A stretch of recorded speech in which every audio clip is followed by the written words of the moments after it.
It was Friday, October 22nd, 2010. I was leaving work at Yankee Candle in South Deerfield, Massachusetts. I pulled in a local convenience store at the time to buy the day's newspaper. It was, after all, my birthday. I also picked up some water and a snack for my 90-minute ride to Worcester, Massachusetts. About 2 minutes from my destination, I started to get anxiety and fear about what I was about to do, and I almost turned the car around. But instead, the car got me into the driveway. I grabbed the scrapbook I had next to me, brought it with me, closed the door, leaving my cell phone behind. I walked up to the door. I took the 2 steps. I looked at the door. I took a deep breath, and I knocked on the door. What felt like 2 minutes was probably only 30 seconds or less, but the door opened, and I looked right in her eyes, and I knew right away she was my mom. And we spent the next 5 hours catching up on 46 years of my life. You see, 10/22 is not my real birthday. It's my rebirth day. Now I'm going to take you back to my 9-year-old self. We were living in a town called Sturbridge, Massachusetts, about 45 minutes west of here. Lived in a cul-de-sac in a split-level home on Blueberry Lane. My brother Vinny and sister Debbie lived with me, my parents. And one day they said, "Mike, can you come downstairs to the family room?" Now our family room had that old shag carpeting back in the 70s, the wood panel on the walls, the wood stove, and the TV with the antenna. And we had tinfoil on the antenna because we wanted to make sure we get channel 38, the sports channel, in those days. My parents sat on the couch. I sat in the beanbag chair. They looked at each other. They looked at me, and they said, "Michael, we want you to know you're adopted, and we love you very, very much." And that was it. For me, my feeling of belonging, this definition of what a family was, and self-understanding shattered, completely shattered. The next day, I'm heading down the bus, Blueberry Lane, thinking to myself, wow, who gives up a kid? Who does that? And then I thought, well, what did I do wrong? And once those words came out of my mouth, I thought, oh my God, I could be abandoned again. And from that moment forward, I thought, I need to be perfect. I must be perfect, and I must take care of myself. April 8th, 1974, shortly after that event, Hank Aaron was on the verge of breaking what was considered probably the greatest record in Major League Sports, the home run record. And he was taking it away from a white man who was mythical, Babe Ruth. Now, back in 1974, there was a lot of racial tensions in the country. And so there were those people that were very, very excited that this was all happening, that we're going to be a part of history. There's the other part that didn't want a black man to take over a white man's record. I myself was so excited to see this happening. I'd read about Hank Aaron in Sports Illustrated, and I was really excited for the game. Hank Aaron came up in the 4th inning, second at bat. The crowd was electric, the light bulbs on the TV. It was like the most amazing experience I ever encountered. And Hank took a swing off Al Dowling, and the ball went over the left field fence. And the place exploded. I was so excited. I was like, wow, this is so cool. This is amazing. And he came around second base, and all of a sudden, people coming out of the stands were running around the bases with Hank Aaron. And instead of having all this anxiety I suddenly had excitement. I was like, this is great. And at that moment, I said to myself, I'm going to be a professional baseball player. That's what I'm going to do. And so from that day forward, team sports, the communities involved in team sports, the coaches and the parks and the gyms became my home. Coach Dubzinski, Coach Glinsky, Coach Hutchinson. I noticed when you had talent, they worked with you. They taught you teamwork. They taught you leadership. They taught you accountability. In so many ways, sports was a way to rebuild on my own, creating family for myself, be who I was deep down, gave me the freedom to express myself through sports because I was not fulfilled personally. Sports, I realized, as long as you perform, you'll be rewarded and valued. What a false sense of security that was. I leave college and I start to build a career, start a family. This anxiety and fear of abandonment never left me. In fact, it expanded. I suddenly have more people that I'm accountable to. The hole in me just got deeper. I only trusted myself. For all of us, whether it's in your business career, your social life, or your family, this opportunity for you to start to grow as a human being changes, and you're required to regain your sense of belonging all the time. Am I really capable of being a father? Can I be a husband? Can I be a boss? And then you have to require new skills to build that confidence that you can believe in yourself to actually accomplish it. By the time 2004 rolls around, I'm 40 years old. I'm offered the dream job. Oh my God, for a sports guy, I'm the president of Russell Athletic Team Sports. I was in heaven. It was like the greatest experience. Like, wow, this is amazing. December 22nd, 2005, 15 months after I got that job, I was fired. Mike, you lacked emotional intelligence. Mike, you lacked self-awareness. You tried to fix it yourself. This 9-year-old boy over here came back again on my shoulder. My self-worth, self-belonging was shattered again, completely shattered. Will my family still love me? Will my friends abandon me? I came home that afternoon, talked to my wife, and then I did what I always did. I went out by myself and played basketball, and I pretend I'm someone else. In this case, I pretended I was Larry Bird, waiting for my daughters to come home from school off the bus. You see, validating yourself by the work you do or the title you hold, once that's taken away, you believe you're no longer worthy. 2006, enter Thorne Exford. I joined Yankee Candle in the spring of 2006, and I met Thorne, who was the director of learning and development in the company. And she's told me recently that she knew all the way back then that I was struggling with this question in my mind. If people really knew me, would they still like me? She knew that all the way back then. And she told me recently also, she said, my goodness, I sense this guy has a hole in him, and I want to step in and help him. It took me over 2 years to build that trust with Thorne. 2 years. I decided it was time to test the depth of our relationship and our connection. I was just tired. I was ready to fill my hole. And I reached out and I said, Thorne, I need help. She suggested some simple things. Mike, it might be helpful to go out and walk the floor to see your staff and get to know them better. Yeah, it's a very good idea. Tell them about your life. Tell them about your story. Tell them about your weekend, your kids. Listen to hear about their lives. Connect with them. Start to humanize yourself, would you? That's a very good idea, Thorne. Thank you. And then later on, I built confidence. And she said, Mike, I think it's time you joined our Toastmasters group. Now, Toastmasters is a global organization around leadership and public speaking. Oh my goodness, I'm 43, 44 years old, and I'm going to tell my story for the first time. Wow, okay, let's do it. I was ready. I was tired of living someone else's story all this time. It's a 5 to 7 minute talk.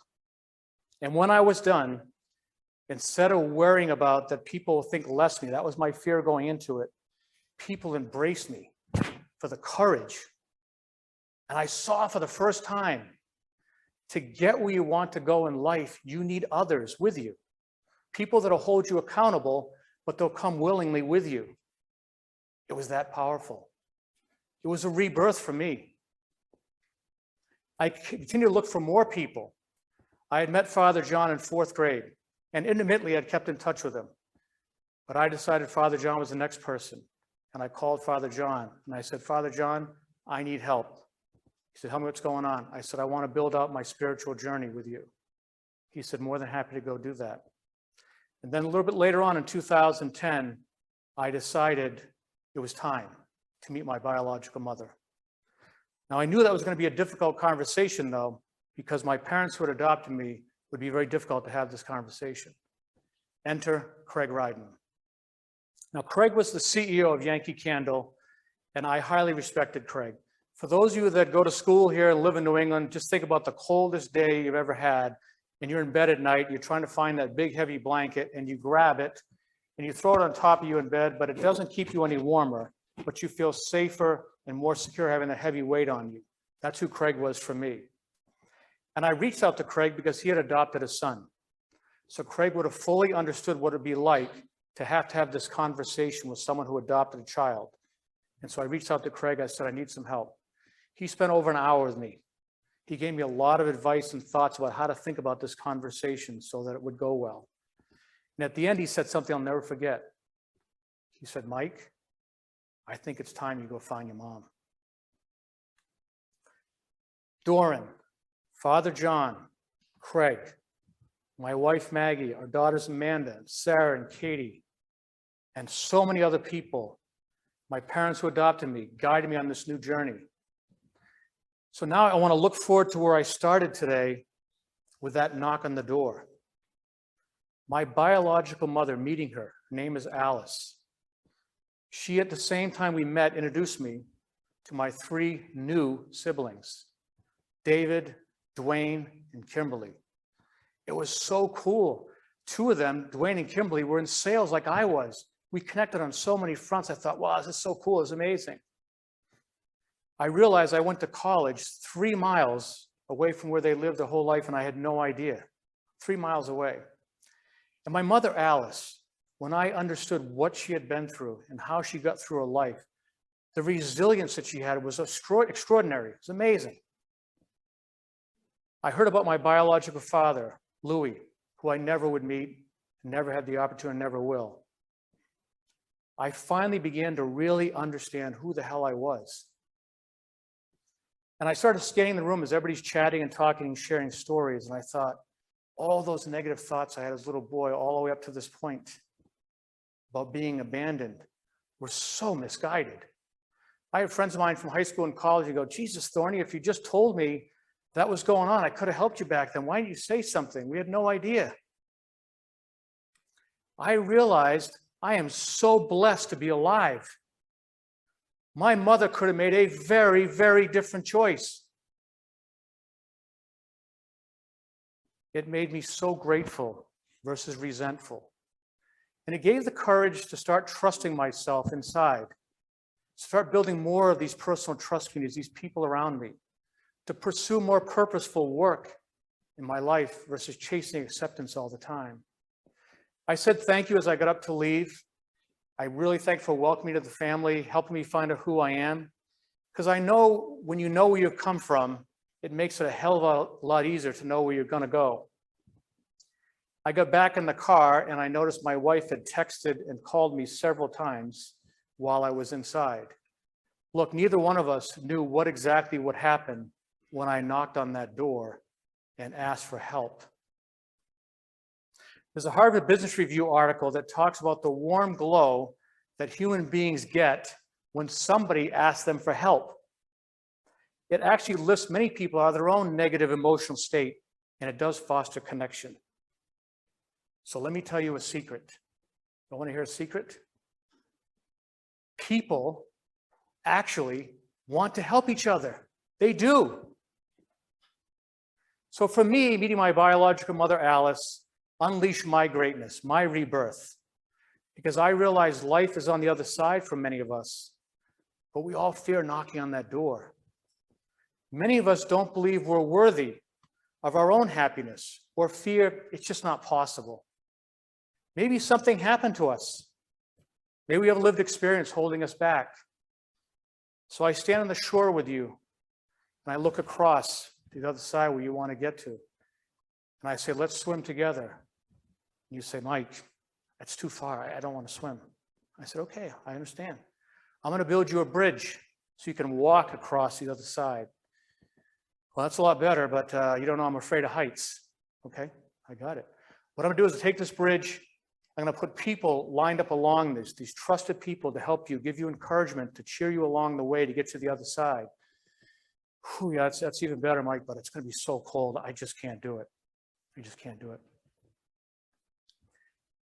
I would say one thing that when you start to think about walking across this bridge for a cause you care very deeply about, and once you get there, the joy you get and the happiness you have and how you lift others will be why you want to make that cross the bridge. Because see, the idea of crossing the bridge surrounded by this trusted community of people on both sides, supporting a cause you care very, very deeply about, which actually in most cases is your own self-worth, your own dignity, is what helps you take that walk. See, we're all born with self-worth and dignity, but life chips away at it, chips away and chips away and chips away, and we lose it. So we must rebirth ourselves. We must reemerge to unlock our personal greatness. But first, we must trust ourselves. And then we find others who see the value in us to help us get there. Renowned psychologist Heidi Grant says that people, humans, underestimate the willingness of someone else to help us by over 48%. So how many of you here today are afraid to say these three words? I need help. Because when you do, it unleashes you. It doesn't constrain you. It actually unleashes you. The key when you ask for help is to be very, very intentional. Be clear on what you want help with. So when you have a chance, maybe tomorrow, next week, I want you to take out a piece of paper. And on one side of the paper, I want you to sit down and think, how am I doing personally, professionally, and health-wise? Whatever comes out of your head, just how you're feeling, personally, professionally, health-wise. On the other side, I want you to ask yourself, what is my North Star? What is it that gets me really, really excited? It's kind of scary, but it's not dangerous. So excited, a little scary, but just not dangerous. And once you've built that, I want you to leave space in the middle, because that's the bridge and the community we're going to build in between. And then I want you to think about people in your life, people that you have a relationship with today, people that you may want to have a deeper relationship but have been afraid to. Start writing all these names down of people. It could be podcasts and books that you love. Write it all down. And then I want you to ask yourself, who is your Thorne? Who is your Father John? Who is your Craig?